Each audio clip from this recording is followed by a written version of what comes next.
Friends, आपकी इस्लामियात की HOD class का आज डे 7 है। ठीक है, चलिए हम आगे वही पेज नंबर 19 ही है। हम पढ़ रहे हैं बुक्स ऑफ अल्लाह। ठीक है, पैराग्राफ ये देखें, यहाँ से यहाँ तक हम पढ़ चुके थे। ठीक है, आपने यकीनन इसको अच्छे तरीके से बार बार पढ़ा होगा, आपको पढ़ना आ गया होगा। अब हम नेक्स्ट पढ़ते हैं। देखिए, अल्लाह अल्लाह टेल्स, TELLS, tells,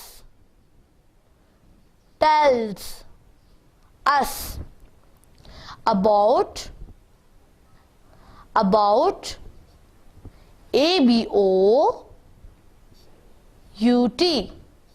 about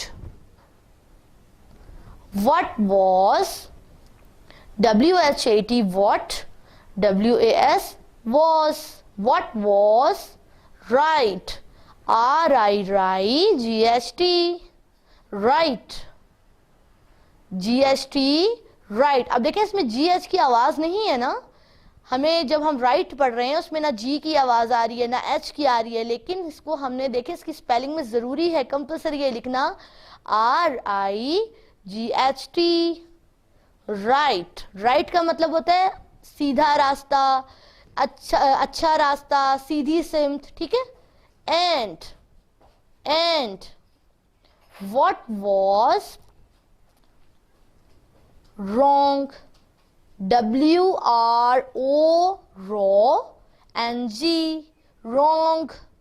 अब देखें, इसमें W की आवाज नहीं आ रही, लेकिन लिखना कंपल्सरी है। देखें, WRO,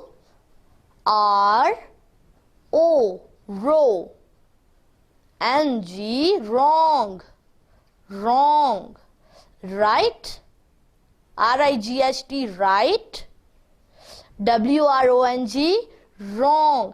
इस तरह के वर्ड्स ना आप एक काम करें, अंडरलाइन भी कर लिया करें, ताकि आप स्पेलिंग्स भी साथ साथ याद कर लें। तो जब आप यहाँ ही याद कर लेंगे, तो जब आप आंसर्स याद करेंगे तो आपको बिल्कुल प्रॉब्लम नहीं होगी किसी भी चीज की। तो क्या था, अल्लाह टेल्स अस, अल्लाह हमें किस चीज के बारे में बताते हैं, right and what was wrong, यानी कि अच्छाई और बुराई के बारे में।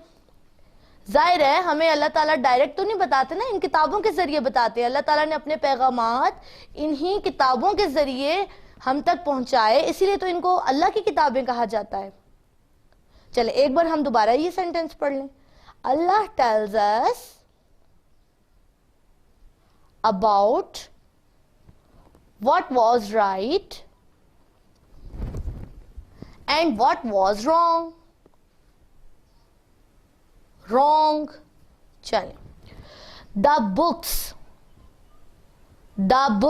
that, THAT, that। Students, her new word जो है, जो आप पहली बार इस यूनिट में पढ़ रहे हैं, मैं उसकी स्पेलिंग करती हूँ। देखिए, द बुक्स, ये तो मैं आपको याद करवा चुकी हूँ, इसलिए आपने इनकी भी स्पेलिंग करनी है, लेकिन आपको तो अब ये याद हो चुकी होंगी। तो कोई भी नया वर्ड होगा तो मैं आपको उसकी स्पेलिंग जरूर कराऊंगी, और आपने वो मेरे साथ साथ अच्छी तरह उसकी स्पेलिंग करके पढ़ना है उसको।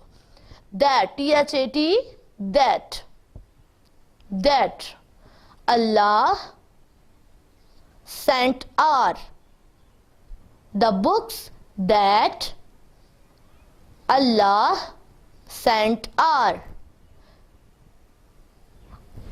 यहां पर नीचे उन किताबों के नाम बताए गए हैं जो अल्लाह ताला ने भेजी। ठीक है, कौन कौन सी हैं वो किताबें? तौरात, सबसे पहले क्या है, तौरात, TAU, पढ़िए, TAU, तो RAIT, रैट, तौरात। दोबारा पढ़िए, TAU, तो RAIT, Rait, Taurat, Taurat. Given, GIVEN, given, given to the prophet, Hazrat, HAZ, हज RAT रथ, हजरत HAZ हज, RAT रत, हजरत, मूसा, MOO, इसको O भी पढ़ सकते हैं और O भी कह सकते हैं, MOO, मू, SA सा, मूसा, मूसा अलैहिस्सलाम, ये हमारे पैगंबर है ना, इसलिए इनके नाम के साथ अलैहिस्सलाम लगाना बहुत ज़रूरी होता है, ठीक है। और हज़रत हम उनके लिए उनके एहतराम में हम इस्तेमाल करते हैं। जो हज़रत लफ्ज़ होता है ना, वो हम एहतरामन कहते हैं, क्योंकि हम उनका नाम ऐसे तो नहीं ले सकते ना, वो तो हमारे पैगंबर हैं, हम उनकी इज्जत करते हैं, इसलिए हज़रत मूसा अलैहिस्सलाम। चलें, ये हम लाइन दोबारा पढ़ते हैं। तौरात, तौरात किस पर नाजिल हुई? देखिए, तौरात जो किताब है, रूहानी किताब है ना, अल्लाह ताला की हॉली बुक है तौरात, वो किस पर नाजिल हुई? सबसे पहले नाजिल भी तौरात हुई थी, वो नाजिल हुई गिवन टू द प्रॉफिट हजरत मूसा अलैहिस्सलाम पर। कौन से पैगंबर पर नाजिल हुई? हजरत मूसा अलैहिस्सलाम पर, ठीक है। उसके बाद ज़बूर, ज़बूर ZU ज़ू BOOR, बूर, ज़ुबूर, ज़बूर, ठीक है। ज़ुबूर नहीं कहेंगे, ज़बूर, इसको ज़ुबूर पढ़ेंगे, ज़ुबूर, ज़बूर ZUBOOR, ज़बूर। पहली किताब कौन सी थी? तौरात। दूसरी किताब कौन सी है? ज़बूर, ZUBOOR, ज़बूर, ज़बूर जी। Given to the prophet Hazrat Daud अलैहिस्सलाम, दाऊद DAUD, दाऊद, ठीक है, DAUD, दाऊद, दाऊद, DAUD, दाऊद। ये पहले ये कौन से पैगंबर पर नाजिल हुई थी? हजरत मूसा अलैहिस्सलाम। उसके बाद ज़बूर जो है वो किस पर नाजिल हुई थी? हजरत दाऊद अलैहिस्सलाम पर। आपने ये बातें याद भी रखनी है। आपसे अगर कोई पूछे ना कि तौरात किस पर नाजिल हुई, तो आपको पता होना चाहिए कि हजरत मूसा अलैहिस्सलाम पर। या कोई ये पूछ ले कि हजरत मूसा अलैहिस्सलाम पर कौन सी किताब नाजिल हुई, तो आपको पता होना चाहिए तौरात नाजिल हुई। इसी तरह अगर कोई पूछ ले कि हजरत दाऊद अलैहिस्सलाम पर कौन सी किताब नाजिल हुई, तो आप उन्हें बताइएगा ज़बूर, ज़बूर। तो आपने इनके नाम याद करने और साथ साथ ये भी याद करना है कि कौन सी किताब कौन से पैगंबर पर नाजिल की गई, ठीक है। उसके बाद तीसरी किताब कौन सी है? इंजील, इंजील, INNJEEL, इंजील, इंजील, इंजील। चलें, given to the prophet Hazrat Isa, ISA, ईसा अलैहिस्सलाम, ISA, ईसा, ईसा, ईसा, ठीक है। दोबारा देखें, तौरात नाजिल हुई हजरत मूसा अलैहिस्सलाम पर, ज़बूर नाजिल हुई हजरत दाऊद अलैहिस्सलाम पर, और इंजील ये किस पर नाजिल हुई? हजरत ईसा अलैहिस्सलाम पर। इसको आपने याद रखना है। और चौथी बुक जो है वो हमारी कुरान मजीद है। सबको पता है कि वो हमारे प्यारे नबी, आखिरी नबी हजरत मोहम्मद सल्लल्लाहु अलैहि वसल्लम पर नाजिल हुई। वो आपको चलें आगे हम पढ़ाएंगे। अब हम अपने नोटबुक वर्क की तरफ आते हैं। जी स्टूडेंट्स, हमने डे 6 में क्या किया था? क्वेश्चन नंबर 1 और 2 मैंने आपको पढ़ाया भी था और यकीनन आपने अपनी नोटबुक्स पे लिख के याद भी कर लिया होगा। आज हम question number 3 and question number 4 पढ़ेंगे, ठीक है। तो चलें हम स्टार्ट करते हैं। क्वेश्चन नंबर 3 क्या है? What did These books show the people. What did these books show the people? ये किताबें जो हैं लोगों को क्या बताती हैं या क्या पैगाम देती हैं? ये देखिए, these books showed people how to lead a good life. Good life, showed, देखें SHOWED, शोड, ये हम पढ़ चुके हैं ना, स्पेलिंग मैंने आपको याद करवाई है, तो दोबारा इसको आप पढ़ें। शोड द पीपल, ठीक है, इसमें दा भी आ जाएगा, ठीक है, शोड द पीपल, इसमें दा जो है वो हमसे थोड़ा सा हो गया है, मतलब नहीं लिखा गया, तो आप यहां जरूर लिख लीजिएगा, ठीक है। These books showed the people how to lead a good life. इन किताबों में क्या बताया जाता है कि लोग अपनी जिंदगी को अच्छे तरीके से कैसे गुजारें। चलें दोबारा पढ़ते हैं। These books showed the people how to lead a good life. These books showed the people how to lead a good life. जब आपको वर्ड अच्छी तरह पढ़ना आ जाए तो कोशिश किया करें पूरा जो सेंटेंस है वो फ्लुएंसी से पढ़ के याद किया करें, ताकि आपको वो बहुत अच्छी तरह याद हो जाएगा, भूलेंगे भी नहीं, और स्पेलिंग्स भी जरूर याद करनी है। चलें, These books showed the people how to lead a good life. These books showed the people how to lead a good life. These books showed the people how to lead a good life. Question number 4. How do we know? ये KNOW लिखा है, लेकिन हम इसको क्या पढ़ेंगे? No का मतलब होता है जानना, पता होना, ठीक है। How do we know what is right and what is wrong? हमें कैसे पता चलता है कि क्या अच्छा और क्या बुरा है? चले, अल्लाह, बेटा ये के एक्स्ट्रा है, इसको के को आप नहीं लिखेंगे, ठीक है। ALLAH, Allah tells us. Allah tells us about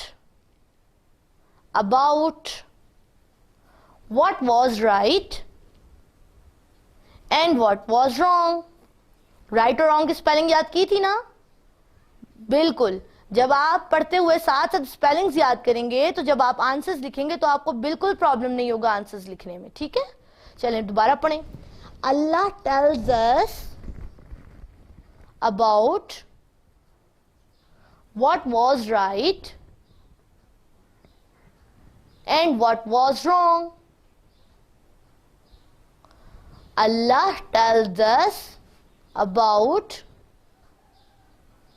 what was right and what was wrong. Allah tells us about what was right and what was wrong. हमें कौन बताता है? अल्लाह ताला बताते हैं ना कि क्या ठीक है और क्या बुरा है। आपको मैंने बताया था ना कि इन किताबों में ही हमारे लिए जिंदगी गुजारने के तरीके बताए गए हैं। तो किसने बताए? अल्लाह ताला ने बताए हैं। Allah tells us about what was right and what was wrong. अब इनको भी आप इसी तरीके से एक पेज पर एक क्वेश्चन, एक पेज पर एक क्वेश्चन लिखें और उनके आंसर्स को नीचे लिख लिख के याद करें। अस्सलाम वालेकुम स्टूडेंट्स, डे 7 में आपको वेलकम कहते हैं और अपना सोशल स्टडीज़ का पीरियड शुरू करते हैं। जी देखिए स्टूडेंट्स, यहाँ पे हमारा ये पेज नंबर 23 है जो हमने आज पढ़ना है, और वो है building materials. Building materials, building, building, BUIL buil, DING ding, building, building, materials, materials, materials, MATERIALS, materials, materials, MATERIALS, materials। Material का स्पेलिंग याद करना बहुत आसान है, इसको दो दो सिलेबल में कर लें। MATERIALS, materials, materials, materials।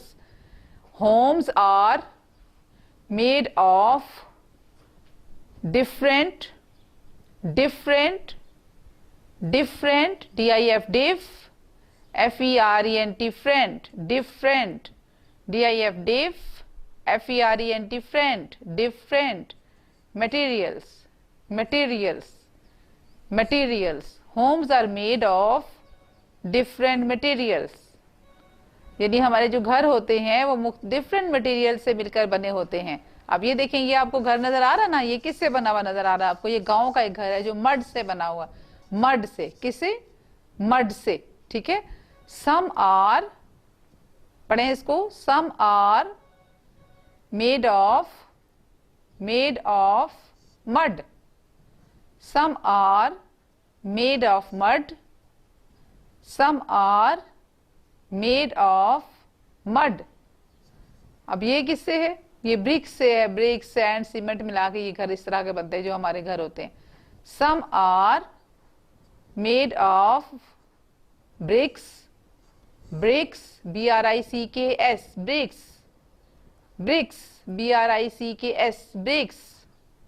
Sand, SAND, sand, sand and cement, cement, cement.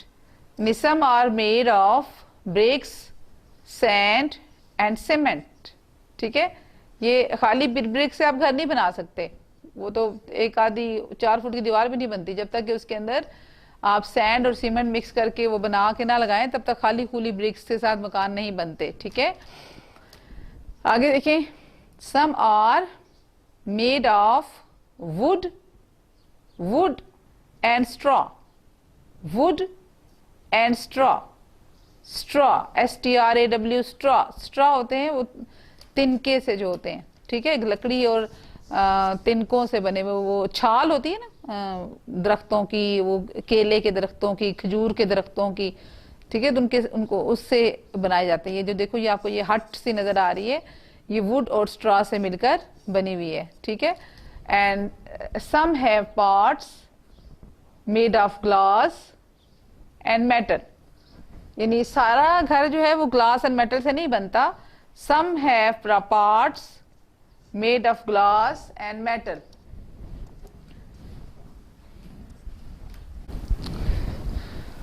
Some have parts made of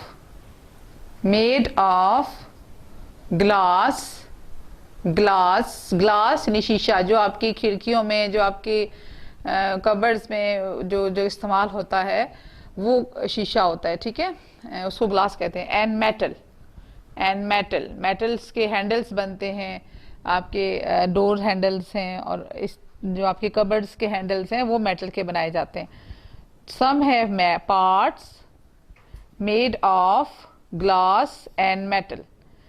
अब आपने क्या करना है, आपने देखना है कि आपके घर में जैसे आपका घर जो है वो ब्रिक से बना है, बास का घर जो है वो आपने मेरे बाबा से पूछे कि आपका घर जो है ब्रिक से बना है या कि ब्लॉक से बना है। आजकल तो सीमेंट के ब्लॉक्स होते हैं जिससे घर बनते हैं, ब्रिक से भी बनते हैं, ठीक है। इसके बाद आप अपने घर की खिड़कियां देखें, वो आया वो वुड की हैं या फिर जो है वो मेटल की हैं। मेटल की खिड़कियां भी बनती हैं, ठीक है। इस तरह उसमें कौन कौन सी कितनी खिड़कियों में जो है वो ग्लास लगे हुए हैं, ग्लास की हैं। और इसके अलावा जो आपका हैंडल है आपके तमाम दरवाज़ों के हैंडल्स वगैरह वो किस चीज़ के हैं, ये आपने अपने बाबा से पूछना है, ठीक है।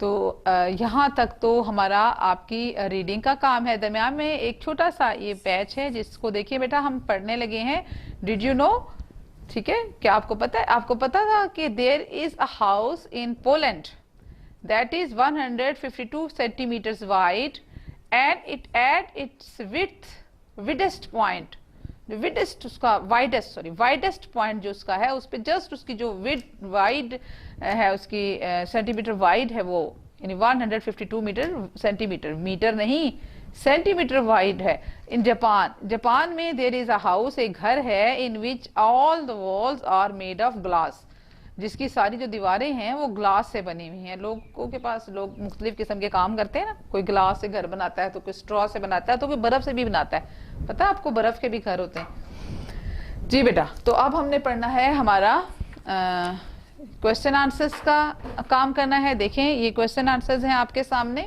और इसमें हमने करना है क्वेश्चन नंबर 3। ये क्वेश्चन नंबर 3 आपके सामने है बेटा और इसको पढ़ें।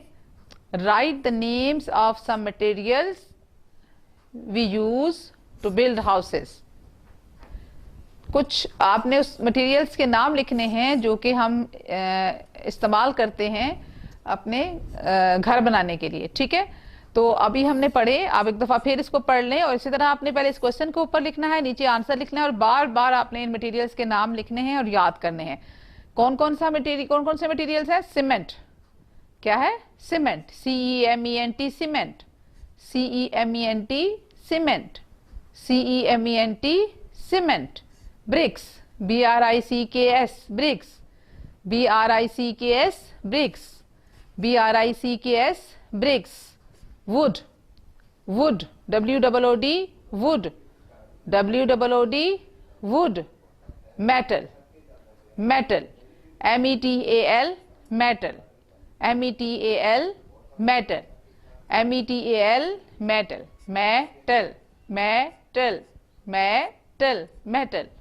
Sand, SAND sand, SAND sand, SAND sand. Tiles, TILES tiles, TILES tiles, TILES tiles. Cement, bricks, wood, metal, sand, tiles. ठीक हो गया। ये आपने अपनी नोटबुक पे बार बार लिखना है और उसको याद करना है। अब हम अगले पेज पे चलते हैं जी स्टूडेंट्स। देखिए क्वेश्चन नंबर, यहाँ पे तो right your name and address on this envelope. इस एनवेलप पे आपने अपना नाम और एड्रेस लिखना है, ठीक है। यहाँ पे मैं आपको काम करने लगी हूँ, we use this material to build houses. अभी हमने क्वेश्चन पढ़ा, उसका आंसर पढ़ा, उसको याद किया, उसको लिखना है, लिख चुके होंगे आप। अब हमने करना है right the correct numbers in the boxes. यहाँ पे जो मैंने अभी आपको चीजें बताई हैं वो लिखी हुई हैं, cement, bricks, wood, metal, sand, tiles, ठीक है। अब उसके साथ उसके नंबर लिखे 1 2 3 4 5 6 लिखे हुए ना। अब ये जो चीजें हैं आपने दुरुस्त नंबर इसके ऊपर लिखने हैं। अब ये क्या है आपको नजर आ रही है? नंबर 2। ये क्या है? ये ब्रिक्स हैं। क्या है? ब्रिक्स हैं। तो ब्रिक्स का कौन सा नंबर है? 2। तो यहाँ पे हमने 2 लिख देना है, ठीक है। ये क्या है नजर आ रहा है आपको? ये लकड़ी के वो हैं कुछ बना हुआ, मतलब कुछ छोटे छोटे पीसेस हैं। वुड, वुड, तो ये वुड का नंबर क्या है? 3। तो हमने यहाँ पे 3 लिख दिया। वुड नहीं लिखना, नंबर्स लिखने हैं। ये क्या है? सीमेंट, लिखा भी हुआ है सीमेंट, नजर आया। और ये जो मैं आपसे कही थी ना, ब्लॉक्स हैं, आजकल ब्लॉक्स के घर बनते हैं, तो ये ब्लॉक्स हैं जो सीमेंट से बने हुए होते हैं, ब्लॉक्स हैं, ठीक है। तो ये क्या है? सीमेंट। सीमेंट कौन से नंबर पे है? 1 नंबर पे है, ठीक है। और ये क्या है? सैंड। सैंड कौन से नंबर पे है? 5 नंबर पे है, हमने यहाँ पे 5 लिख दिया। ये क्या है? ये इसको हम कहते हैं वो जो लोहे के आपके टीआर्स होते हैं, जो आप जो ऐसे लोगों, ऐसे घरों में, गांव वगैरह में जहाँ पे कि लेंटर नहीं डालता, वहाँ पे ये टीआर्स डाले जाते हैं, ठीक है। तो ये उसके नंबर 4 है। 4 पाइप्स भी हैं, ये पाइप भी है, टीआर भी पड़ी हुई है 4 नंबर पे। और ये क्या है? ये है टाइल्स जो कि 6 नंबर पे है, तो हमने इसका नंबर यहाँ पे लिख दिया। अब हम अगले पेज पे जाते हैं। पहले इसको आपने कंप्लीट करना है और उसके बाद अगला पेज जो है उसको देखें। लुक एट दिस हाउस, इस हाउस को देखें गौर से, कितना प्यारा सा है ना। और and complete the sentence, sentence complete करना है। वो कहते हैं the floor has dash on it, floor के ऊपर क्या है, टाइल्स हैं, तो हमने क्या लिख दिया, टाइल्स, ठीक है, TILES, tiles.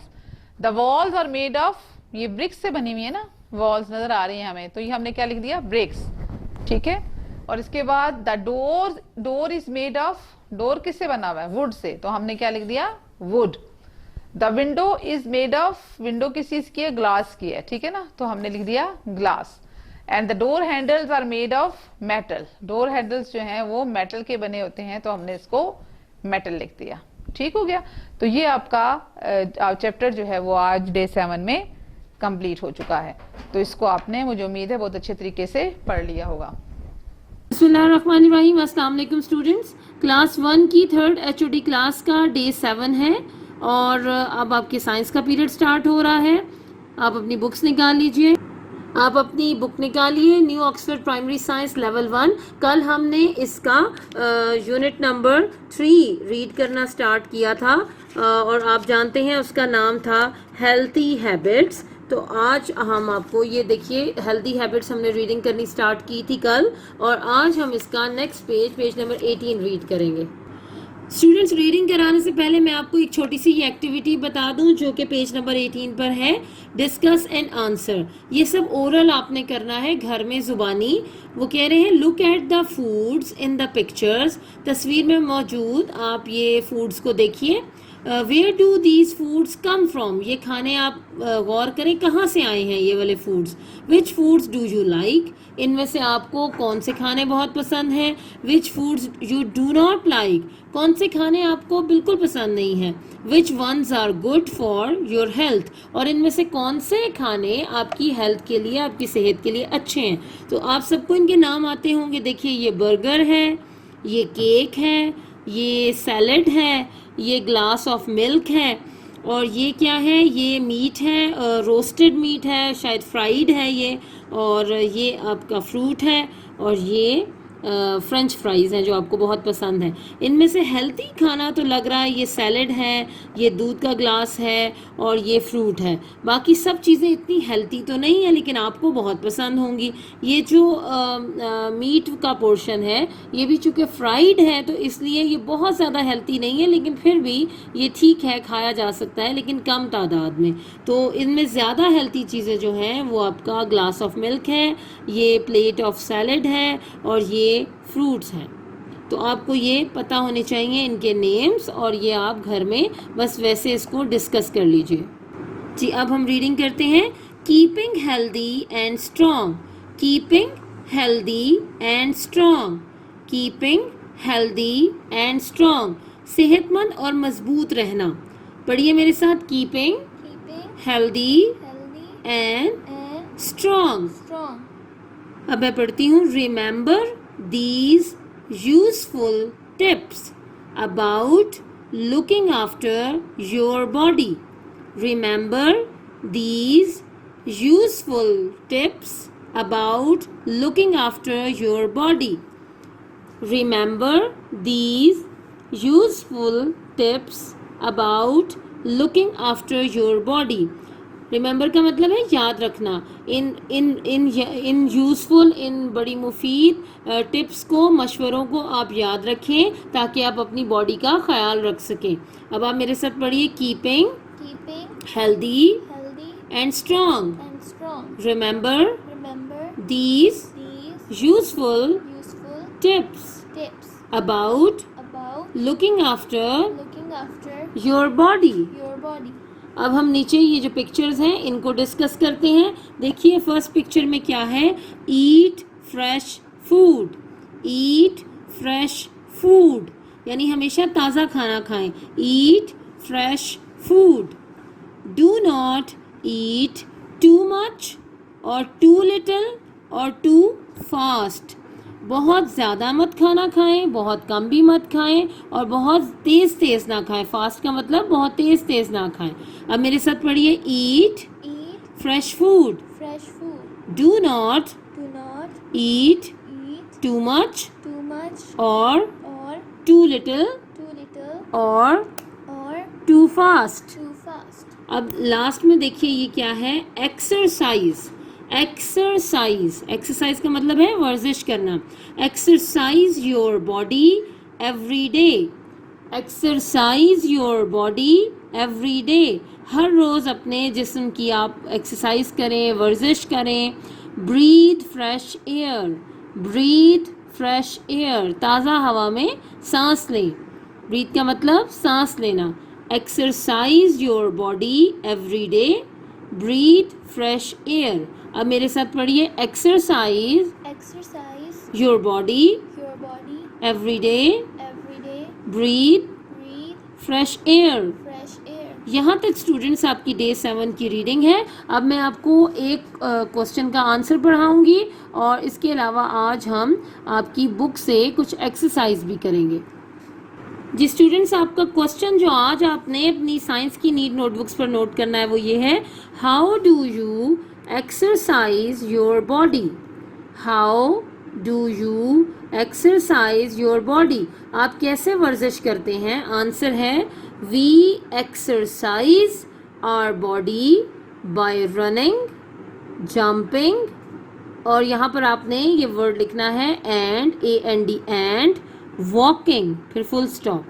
We exercise our body by running, jumping and walking. यहाँ से देखकर एज इट इज नोट करना है। क्या आंसर है, हम अपनी बॉडी की एक्सरसाइज कैसे करते हैं, रनिंग करके, दौड़ के, जंप करके और वॉक करके। We exercise our body by running, jumping and walking. तो इसको आज ही के दिन में आप अपनी साइंस की नीट नोटबुक्स पर नोट कर लीजिए। बहुत छोटा सा क्वेश्चन और उसका छोटा सा आंसर है, इसको आज ही याद कर लीजिए। जी स्टूडेंट्स, पेज नंबर 21 पर आपकी एक्सरसाइज स्टार्ट हो रही है और हम इसको बुक पर ही सॉल्व करेंगे। पहला क्वेश्चन है, चूज द करेक्ट आंसर। ये क्वेश्चन पूछा है और इसके 4 पॉसिबल आंसर्स दिए हैं। आपने जो आंसर ठीक है उसको उसके गिर्द दायरा लगाना है या उस पर टिक लगाना है। पहला क्वेश्चन है, विच of these foods is from an animal. ये 4 फूड्स दिए हुए हैं, इनमें से वो पूछ रहे हैं कि कौन सा जानवरों से हासिल होता है। पहला है कैरेट, कैरेट कहते हैं गाजर को। एग, अंडा। लेटस कहते हैं, ये भी एक पत्ता होता है जो सैलड का पत्ता होता है, उसको कहते हैं। और मशरूम आप जानते हैं, खुम्बी को कहते हैं। ये कैरेट, लेटस और मशरूम जो है, ये तीनों चीज़ें प्लांट से हासिल होती हैं। तो आंसर होगा एग। एग हमें एनिमल से मिलता है। Egg is the correct answer. Second question देखिए, which of these is not a way of keeping your body clean. ये 4 ऑप्शंस दिए हुए हैं और उन्होंने कहा है कि चारों में से कौन सा ऑप्शन ये शो करता है कि इसमें आपने अपनी बॉडी की सफाई का ख्याल नहीं रखना, यानी वो बॉडी की सफाई से उसका कोई ताल्लुक नहीं होगा, डिफरेंट होगा। पहला है ब्रशिंग योर टीथ, अपने दांत साफ करना। वॉशिंग योर फेस, अपना चेहरा धोना। ईटिंग योर डिनर, अपना रात का खाना खाना। डिनर आपको पता है ना, रात के खाने को कहते हैं। हैविंग अ बाथ, और नहाना। तो इनमें से ब्रश करना, दांतों को, फेस को वॉश करना, नहाना, ये तीनों चीज़ें बॉडी को साफ सुथरे रखने से इनका ताल्लुक है। जिस चीज़ का ताल्लुक नहीं है वो है ईटिंग योर डिनर, रात का खाना खाना। तो यहाँ पर जो आंसर करेक्ट है वो सी है। विच of the following can cause illness, इनमें से क्या चीज़ जो है वो बीमारियां ला सकती है। पहली है eating lots of unhealthy food, बहुत सा अनहेल्दी जो सेहतमंद ना हो वो खाना खाना। Eating without washing your hands, अपने हाथ धोए बगैर खाना खाना। ड्रिंकिंग डर्टी वाटर, गंदा पानी पीना। और चौथा है ऑल ऑफ द अबव, ये यानी ये तीनों बातें। तो क्या कहना चाहिए हमें आंसर, जी डी आपका करेक्ट आंसर है, क्योंकि ये तीनों बातें आपको बीमार कर सकती हैं। अनहेल्दी खाना खाना, खाना खाने से पहले हाथ ना धोना और गंदा पानी पीना आपको बीमार कर सकता है। तो आंसर डी जो है वो करेक्ट है कि ये तीनों बातें, all of the above. Fourth point देखिए, which of the following is good for your health, इनमें से क्या चीज़ आपकी सेहत के लिए बहुत अच्छी है। फ्रेश एयर, ताज़ा हवा, एक्सरसाइज, वर्जिश, रेस्ट आराम, ये तीनों चीज़ें ही बहुत अहम हैं, लिहाजा यही आंसर ठीक है, ऑल ऑफ द अबव, यानी ये तीनों चीज़ें, D is the correct answer. Which of the following protects us from getting a disease, इनमें से क्या चीज़ जो है वो हमें बीमारियों से बचाती है? स्टेइंग इनडोर्स, घरों में रहना, ये तो बात ठीक है, आजकल तो हम घरों में ही रहते हैं। Eating healthy food and staying clean, साफ़ सुथरा खाना खाना और हेल्दी खाना खाना, सेहतमंदाना खाना खाना, सेहतमंद खाना और अपने आप को साफ़ सुथरा रखना, ये बात भी बिल्कुल ठीक है। एवॉइडिंग वैक्सीनेशन, ये बहुत गलत बात है। वैक्सीनेशन आपको पता है वो दवाई होती है जो आप लगवाते हैं किसी भी बीमारी से बचने के लिए, तो उसको वैक्सीनेशन कहते हैं। तो अगर वैक्सीनेशन आप नहीं करवाएंगे मुख्तलिफ बीमारियों के ख़िलाफ़ तो फिर आप और बीमार होंगे, लिहाजा ये गलत है point. Not taking a bath, और बिल्कुल ना नहाना, ये तो और भी गंदी बात है, इससे आप और अनहेल्दी हो जाएंगे, लिहाजा ज़्यादा करेक्ट आंसर ये बी है। ईटिंग हेल्दी फूड, सेहतमंद खाना खाना, एंड स्टेइंग क्लीन, और साफ़ सुथरा रहना। स्टेइंग इनडोर्स भी हो सकता है इसका आंसर, लेकिन ये ज़्यादा अच्छा आंसर है, बी ये करेक्ट है। और आपको आजकल अपने घरों में ही रहना चाहिए ताकि आप हर तरह की बीमारियों से बच सकें। तो यहाँ तक स्टूडेंट्स आपका डे 7 का आज काम कंप्लीट हुआ। अस्सलाम वालेकुम स्टूडेंट्स, डे 7 में आपको वेलकम कहते हैं और अपना कंप्यूटर का पीरियड शुरू करते हैं। Now look at the page number 22 और the computer screen is the monitor. हम पीछे भी पढ़ चुके हैं, ये कंप्यूटर स्क्रीन आपको नजर आ रही है, ये मॉनिटर है। The computer screen is the monitor, the computer screen is the monitor. ठीक है, कंप्यूटर स्क्रीन क्या है? मॉनिटर है। इट शोज द डाटा, क्या करती है ये डाटा शो करती है, जो आप एंटर करते हैं ना कंप्यूटर में उसको। It shows the data that we enter into the computer. It shows the data that we enter into the computer. ये वो डाटा शो करती है जो मॉनिटर, जो वो डाटा शो करता है जो कंप्यूटर जो है, जो हम कंप्यूटर में एंटर करते हैं। ठीक है, अब ये कनेक्ट करने, यहाँ वायर्स बना दे छोटी छोटी, ये वायर इसके साथ कनेक्ट कर दें। ये जो ये है, अच्छा ये जो है ना, दो वायर्स होंगी, एक जो है जो इसके साथ ये वाला जो है, सारी चीजें इसके साथ कनेक्ट होगी। मॉनिटर भी सिस्टम यूनिट के साथ कनेक्ट होगा, ये कीबोर्ड भी एंड माउस भी, ये तीनों चीजें जो है ये सिस्टम यूनिट के साथ कनेक्ट होंगी। ठीक है, अब आगे क्या है? This is our system unit, ये सिस्टम यूनिट है। This is a system unit. The system unit contains the CPU। The system unit contains the CPU। अब CPU क्या है? ठीक है, CPU is the computer's brain. CPU क्या है? CPU है कंप्यूटर्स ब्रेन।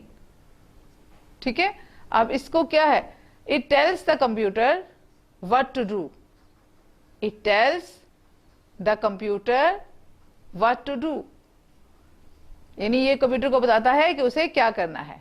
आप इसके सामने आपके पास ये बना हुआ है सिर्फ रेक्टेंगुलर शेप, आप इसकी ड्राइंग मुकम्मल करें, यहाँ से देख के ना इसको मुकम्मल करें, कलर करें, इसके ऊपर ये बनाइए, यहाँ पे एक छोटा सा बॉक्स बना दें, यहाँ पे ये छोटा सा दायरा है ये बना दें, छोटे छोटे बटन से ये बना दें, छोटा सा बटन यहाँ पे भी होता है। आप अपने घर में मॉनिटर होगा, सॉरी CPU होगा, आप उसको देखकर आपने सिस्टम यूनिट को कंप्लीट कर देना है। नीचे देखें, dash another name of for the computer screen. Computer screen के लिए दूसरा नाम क्या है? मॉनिटर। हम लिख चुके हैं, उसको हम यहाँ पे लिख दें मॉनिटर। और the part that controls your movement and thoughts, the part that controls your movements and thoughts, आपकी जो मूवमेंट एंड थॉट्स को कंट्रोल करता है जो पार्ट, उसको क्या कहते हैं? ब्रेन कहते हैं, ब्रेन। तो ये ब्रेन आप यहाँ पे लिखते हैं। ठीक है, तो ये आपका आज का काम है जो मैंने आपको पढ़ा दिया है। अब हम क्वेश्चन आंसर्स करते हैं।